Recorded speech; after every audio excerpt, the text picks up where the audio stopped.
My name is Kevin Hunt, and you'll be pleased to know there are 12 days till Thanksgiving and 43 days to Christmas. It's that time of year again. Feels like summer today.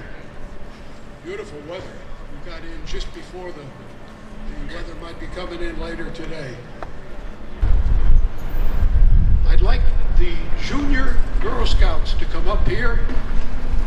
Junior Girl Scouts are going to lead us in the Pledge of Allegiance.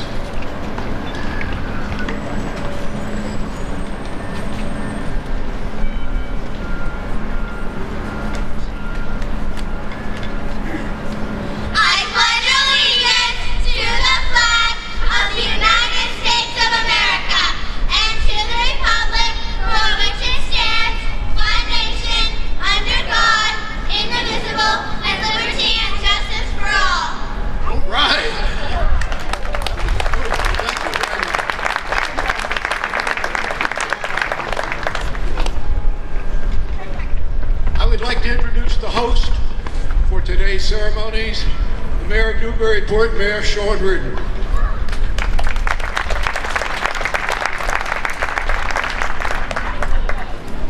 All right, good morning. Well, first I want to just thank everyone for coming today. This is a beautiful day here in Newburyport. I want to thank all our veterans in attendance for their service to our great country. I want to thank our wonderful Director of Veteran Services, Kevin Hunt, for putting this ceremony together. All your hard work year-round working with our veterans in the greater Newburyport area. I also want to thank Acting DPS Director Jamie Tuckalo and Mike Bartlett and staff for their help getting this ceremony together today. I also want to thank Newburyport Fire, led by Chief Bradbury, Police, led by Marshal Murray, for taking part today. I want to thank Coach Slowski for bringing down the NHS Clipper football team. They had a big win last night against Burlington. And as always, thank you to the band for being here. They sound great today.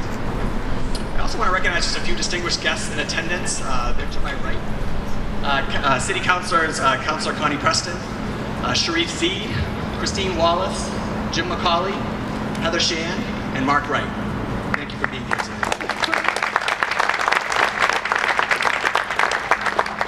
You know, Veterans Day is special. I had two grandfathers serve in World War II, Warren Page and Eugene Reardon. My cousin Ryan Childs served in the Air Force, and today my brother-in-law, Colonel Luke Teal of Newburyport, is currently serving as Air Force Base Commander of Seymour Johnson Air Force Base in Goldsboro, North Carolina. I've seen firsthand the service and the sacrifice of our veterans and their families. Whether you're inspired to enlist by the events of Pearl Harbor or 9/11, or if you decided to make a career in service to our great country, thank you for stepping up. American hero John Glenn, who was a Buckeye, flew planes in Korea, was an astronaut, was the first one to actually orbit the Earth, who later went on, became a longtime senator from Ohio, said, "We are more fulfilled when we are involved in something bigger than ourselves. That's what service to our country is all about." So it's tradition on Memorial Day and Veterans Day to read the names of the veterans who have departed in the last 6 months. When I read the veteran's name in the branch of service, a bronze bell signifying that veteran's branch of service will be struck in honor of that veteran. Today's bell ringers are, for the Air Force, Dr. Michelle LaFlamme, Air Force National Guard veteran. Navy, Kevin Hunt, United States Navy veteran. Marine Corps, Larry Sosak, United States Marine Corps veteran. And for the Army, Mike Accardi, United States Army veteran.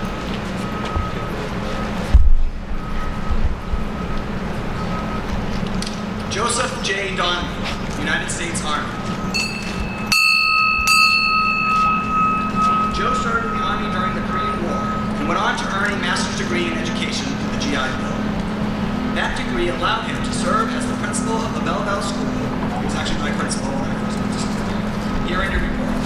He was well known for learning the name of every child, for maintaining order in the lunch line while eating in health. Robert John Donahue, United States Army. Rob was a lifelong resident of Newburyport, graduating from Newburyport High School in 1966. He served in the Army during the Vietnam War, after which he taught English at Newburyport High. After his teaching career, he became a probation officer at the Newburyport District Court, a position he held until he retired in 2007.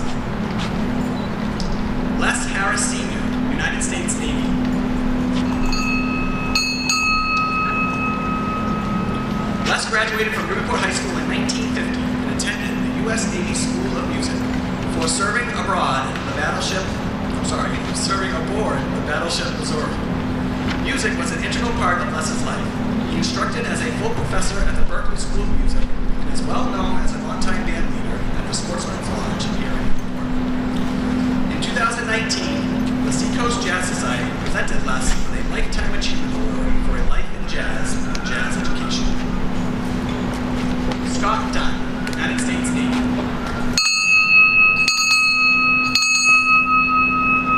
Scott was born in Newburyport, attended high school at Triton Regional, and after high school joined the Navy.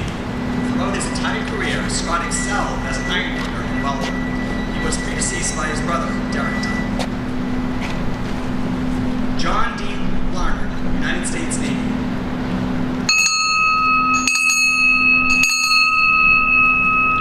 During the Korean conflict, John proudly served with the Navy. He worked for the Postal Service in Amesbury and was recognized as a lifelong member of the National Association of Letter Carriers for his 50 years in service. John was also a lifelong member of the Elks and was proud to be a member of the Knights of Columbus, his local chapter of the Hibernians. Arthur F. Perkins, United States Air Force.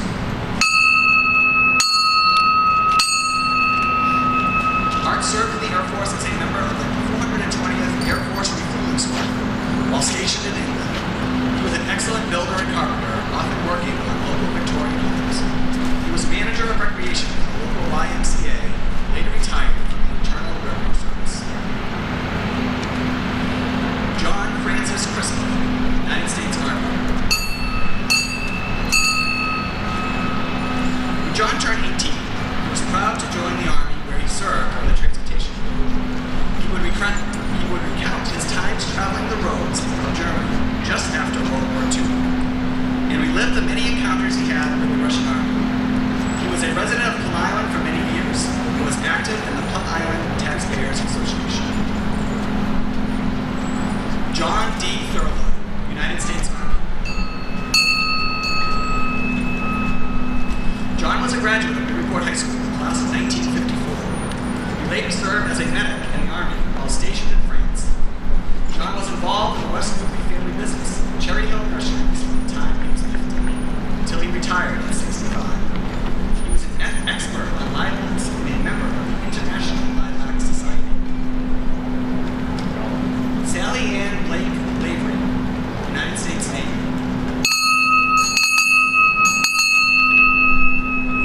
Sally was born in Newburyport and graduated from Newburyport High School, class of 1953. After receiving a bachelor's degree from Cornell, she joined the Navy and proudly served with the Navy for 21 years, retiring with the rank of commander. She was descended from the first settlers of Newbury and was very active in the Granite State Waves and the National Waves. James Harrington, United States Army. Jim was a member of the United States Army and served time in Korea with the 18th Airborne Corps. He spent much of his life in Chelmsford, serving as town council and a member of the Chelmsford Sewer Commission before coming to Newburyport. He was a passionate photographer and enjoyed reading, golf, and traveling with his wife, Barbara. Robert Barry Schumann, United States Army. Barry served in the Army in Vietnam as a medic from 1969 to 1970.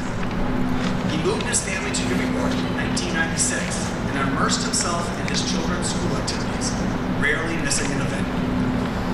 He was a connoisseur of dad jokes and loved to make his family roll their eyes as they laughed at the latest dad joke. His kindness came naturally and he smiled easily. Carl D. Calderwood, United States Marine Corps.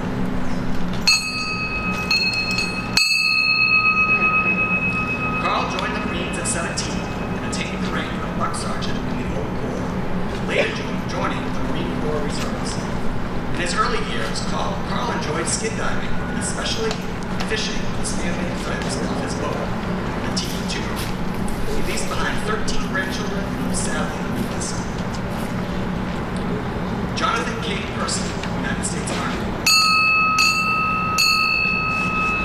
John graduated Newburyport High School in 1959 and then joined the Army, serving in Germany for 3 years.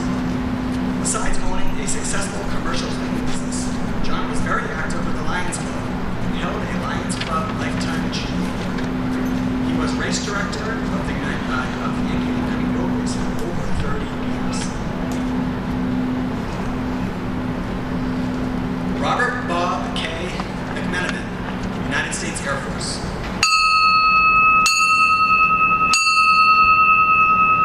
Bob spent 4 years in the Air Force after graduating with a degree in computer science.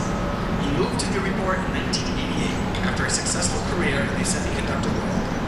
His interest in gardening never wavered, even when his failing eyesight required the assistance of friends, which he admitted. Edward D. Sam Toomey, United States Air Force.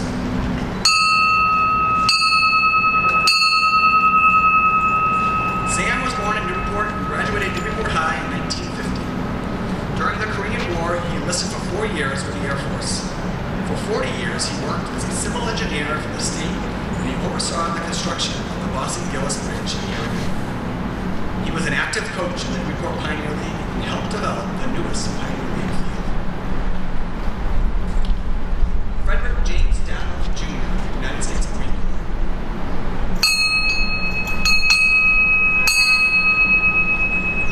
Frederick was raised and educated in Newburyport and enlisted in the Marine Corps after high school. Serving during the Vietnam War, his entire working career was with Bixby International, where he retired in 2000. He was an avid Patriots and Bruins fan and attended games in person whenever he could. Robert L. Jutras, United States Army.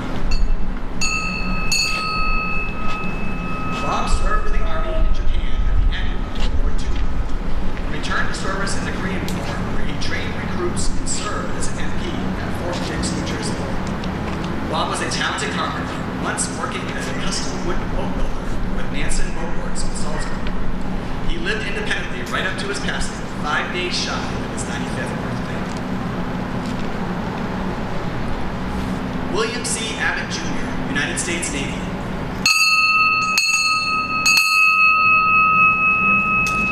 Bill qualified as a Navy pilot in 1943 during the height of World War II. After years organizing activities in Boxford, he moved his family to Newburyport and was elected to the Newburyport Zoning Board of Appeals. He also helped found a local nonprofit called Roof Over Our Heads, which rehabbed old houses for low-income families. He was co-founder of the News and Views, which met on Thursday mornings. Richard Kenneth Knowles, United States Navy.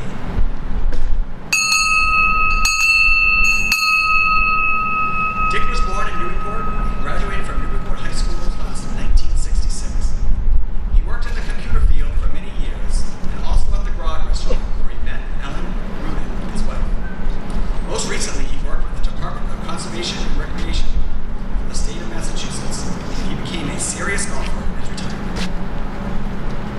My apologies if we missed anyone today. Thank you very much.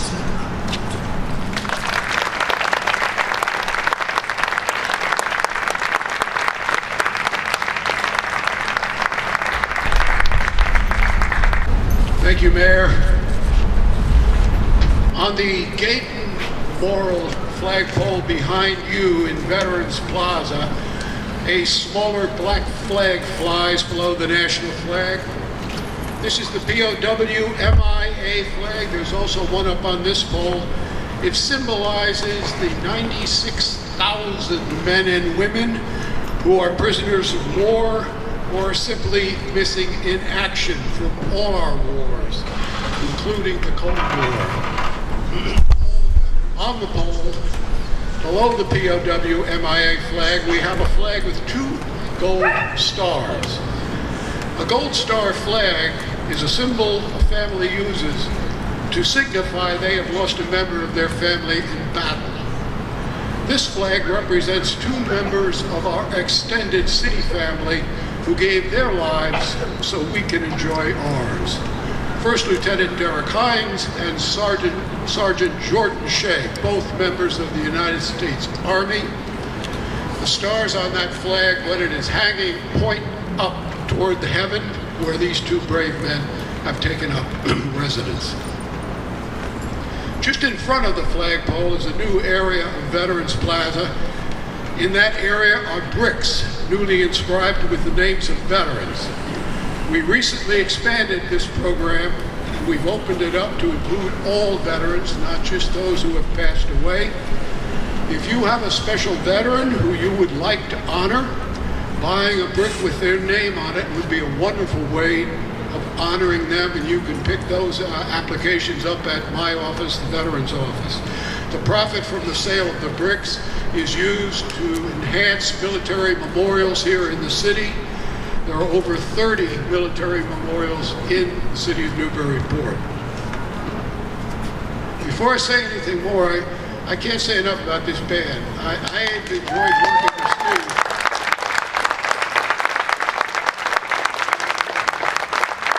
You guys really sound good. It's a pleasure marching with you. I also say, if you ever want to be in a parade, join this one, because it's fun. You may think that you don't want to be in a parade until you get in one. And then it's fun, because you're looking out at people and they're looking back at you, and you think you're really important. Maybe not everybody. I want to say a strong thank you to the Boy Scouts, the Girl Scouts, the Brownies, the Daisies, the Pueblos, the Club Scouts, all of the Junior Girl Scouts who came up and did the pledge. All of these groups, they bring a sense of discipline to young children. And discipline, as any of us who've gone past the age of 21 know, is a requirement to survive in this world. Your support of these organizations for the children is really important. You're only helping yourself if you help them out.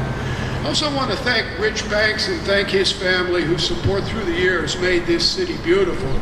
He's the man behind the scenes who was here at 8 o'clock this morning making sure everything was working, along with Mike Bartlett from the Department of Public Services. And Rich is also the fellow who donated the posts and bells, those granite posts that the bells are on that you heard ringing. Those were donated personally from him. So thank you, Rich Banks.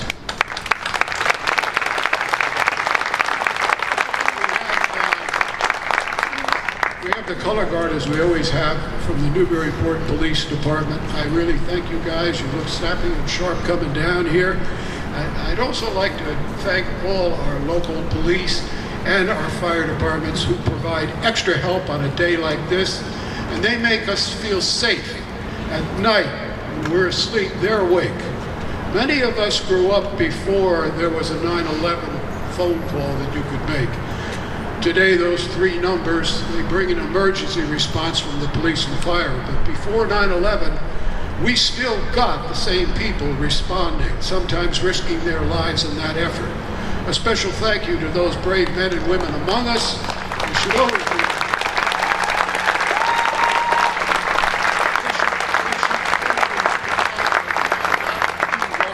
as they are in some parts of the country.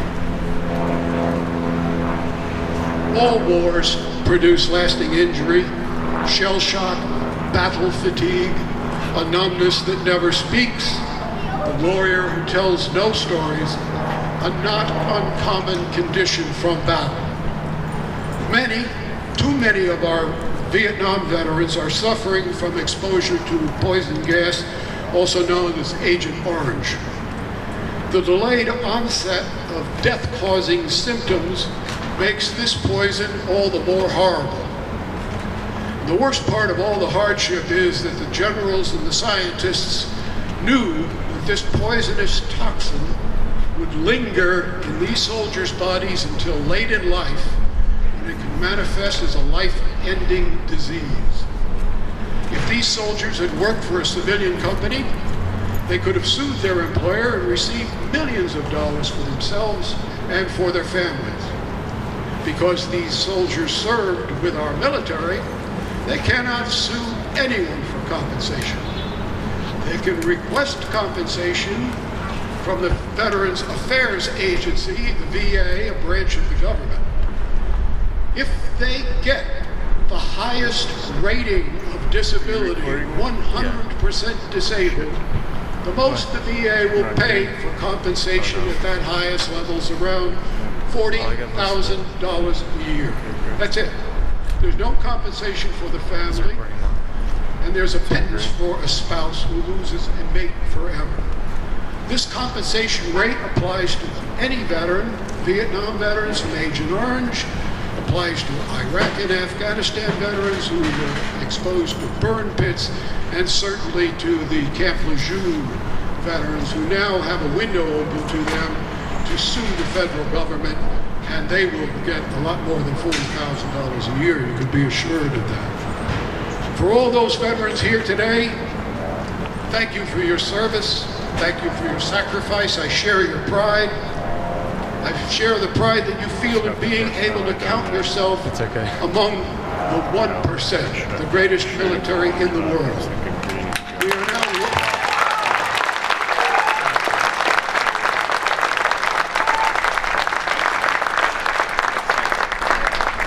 veterans now represent 3% of the population. That's the total part of the population of veterans. And of that number, 6% are going away every year. We still have a few World War II guys around. But I'd like you to all remember one thing. Veterans don't start wars, but they end every one of them. Thank you. We're going to have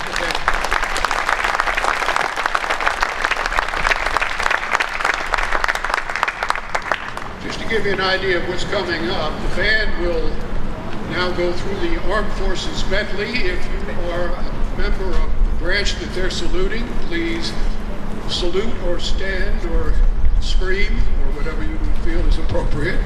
And after that, we will reorganize in the same order we were in coming down here and parade through the city down to the Veterans Cemetery, where we will have a brief ceremony down there. And I hope, again, if you can join us, you're more than welcome to.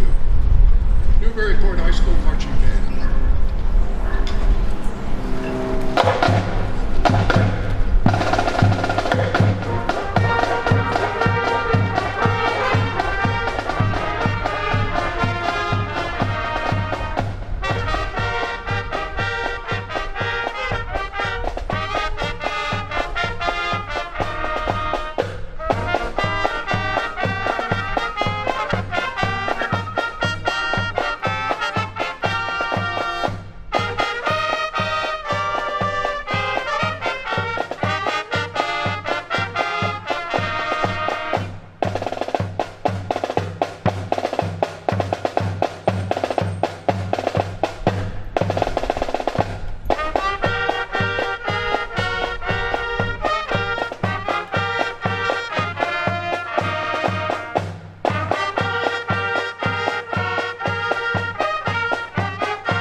other stuff. It just like got that over there like that.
Thank you for joining us.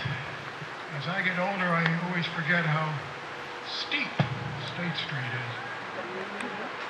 Thank you for joining us here. This is a solemn ground, solemn part of the city dedicated to veterans. Only veterans are buried here. It's also one of the earliest cemeteries in all of our country. And throughout the grounds here are 50 Revolutionary War veterans who are also buried here. We have 190 men and women who are buried here in the cemetery. The first veteran buried here was a gentleman by the name of Silvio Joe Rochette. And if you look at the graves over here, you see one of the graves has a red wreath in front of it. And that's where Joe Rochette was buried. He was the first one to go in. He was also one of our first Yankee homecoming cheer people. He also was a town crier, which was something that passed through our ranks a long time ago, but he actually used to go around in Yankee homecoming in the 60s and make announcements about what was going on, and that made him the town crier. Joe's expression was, "No one will ever remember me." Well, ever since I've been doing this, it's been an honor to remember Joe Rochette. Most of you are probably familiar with that expression, "You die twice." The first time is when your physical body goes. The second time is when no one has said your name except for this time. I would like to thank a couple of people for the appearance of not only the cemetery but this area. Larry Sostak, I don't know where Larry is. Larry does yeoman's duty here. He comes in, and you notice around all the graves, the grass is trimmed low, it's even. It's volunteer work. His dad is buried here. He'll probably be buried here someday too. Larry, thank you very much for the extra effort that you put in. Larry's also the commander of the local casino. Also, I'd like to thank Lee Whitworth. When I first got a chance to walk through this cemetery a number of decades ago, many of you old-timers will remember, many of these headstones were sloped. Many had fallen on the ground. They looked terrible. Lee, through her efforts primarily, and the efforts of volunteers who worked with her, managed to upright 2,000 headstones, not only here, but over in New Hill. Thank you.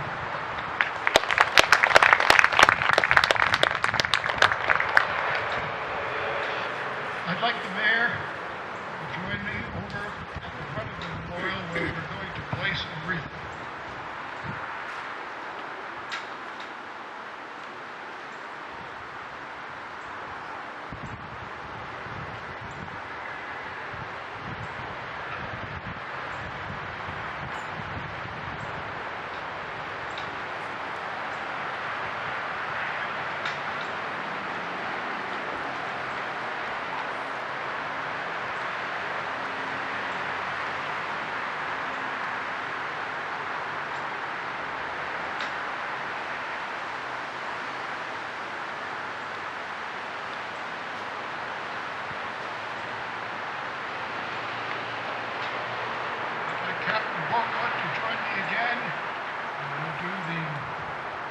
action.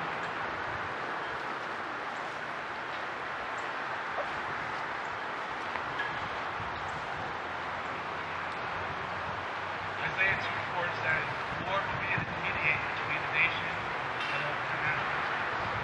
Will lay hand on the swords and the plowshares, the spears and the branches. Nation will no longer fight against nation, or refrain from warring against war. God is with us all the time. In the morning, the doorbells chime. In the evening, the lights are low. Our God is with us. There we go."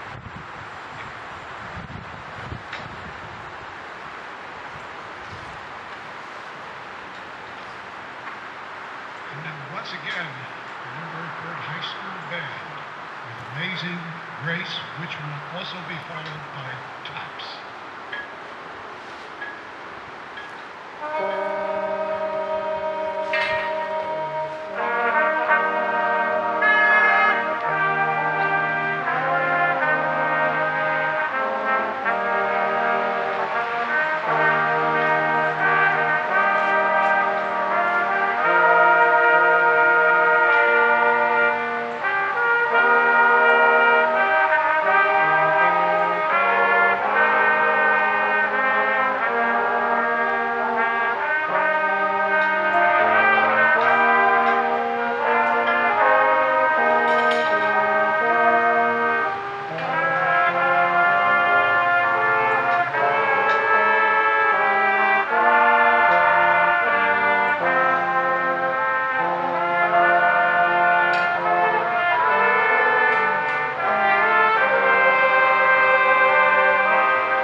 I'll tell you, that was Taps, as Taps should be played. That was absolutely beautiful. Thank you. You guys were right on the beat, right on the note.